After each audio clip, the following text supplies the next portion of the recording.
যারা সব সময় আস্তাগফিরুল্লাহ পড়ে তাদের রিজিকের কোনো টেনশন হয় না, রিজিক নিয়ে তাদের আর কোনো চিন্তা থাকে না।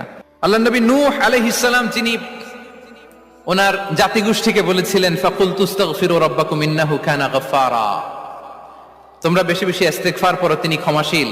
ইস্তেগফার পড়লে কি হবে? ইউরসিলিস সামাআ আলাইকুম মিদরারা, রহমতের বৃষ্টি বর্ষণ হবে, তোমাদের জমিগুলো উর্বর হবে। ওয়া ইউমদিদুকুম বিআমওয়ালি ওয়া বানিন, আল্লাহ তাআলা তোমাদেরকে সম্পদে বারাকা দিবেন, সন্তানে বারাকা দিবেন।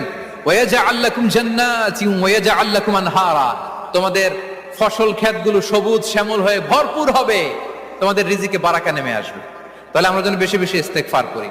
বিষ্ণু ঈসা ইসলাম বলেছেন মান লাযামাল ইস্তিগফার জাআলাল্লাহু লাকুম মিন কুল্লি দিকিন মাখরাজা ওয়া মিন কুল্লি হাম্মিন ফারাজা ওয়া ইয়ারযুকহু মিন হাইসু লা ইয়াহতাসিব, যে সব সময় ইস্তেগফার পড়ে তার কোনো টেনশন থাকে না, তার জীবনে দুশ্চিন্তা আসে না। আর